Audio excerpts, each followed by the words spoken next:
thing. Like I said, this is just an alternative that I heard, sometimes. Honestly, what are those guys called? Like the Pat Robinson guys, like the 700 Club guys? Those guys, there's religious groups out there, man.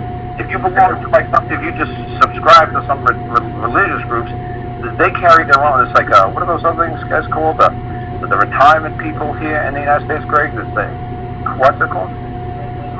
The AARP, stuff like that. Sometimes they have group insurance policies that are dirt cheap.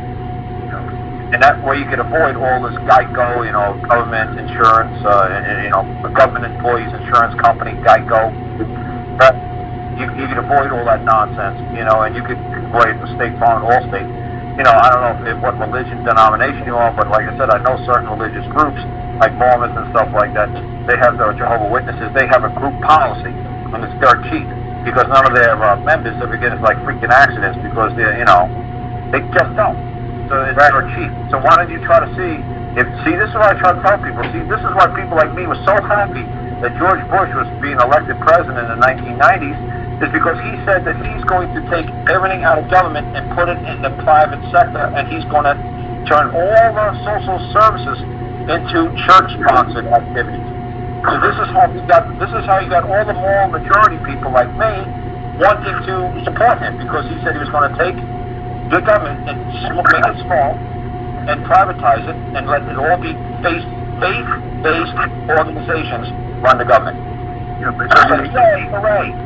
And he didn't do an effing thing. He just really isn't government already private? Well, I'm just trying to help you with insurance. Oh no, I don't joke, Karl. I'm just pulling your leg.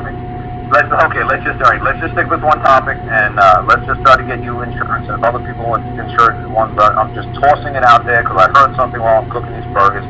Something I was thinking of. Hey, AARP's got it, the Rifle Association's got it, NRA's got it, Mormons got it.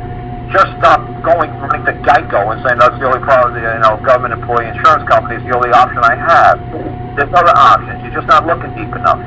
But I'm just tossing it out there. So you could go to a bail bondsman or a bondsman and establish a bond for a premium that you would pay the bondsman that you could then carry as a surety along with you in your car, so that if you did cause harm or injury to anybody or their property, you can do your bond. And make sure you record it. Greg, tell them to make sure they record it with the Secretary of State, okay? Yeah, record it with the Secretary of State. Whatever you think, whatever other people you think they should record it with, okay, Greg? Like your state, or your county, or your state, or your, or your province, or your crown, whatever. Yeah, whoever the people are who would be worried about you being a loose cannon, in every state here in the U.S., they have a state insurance board.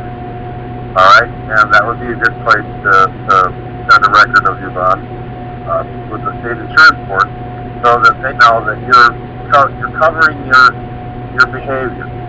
All right, you're making sure that if accidentally you hurt somebody, that there's a route. Now, if you're a rich guy, you just put a whole bunch of money into an escrow account and say, okay, I've got a self-insurance thing, and I've got $20 million in an account, and it's there for anybody to make a claim for any damage that might cause.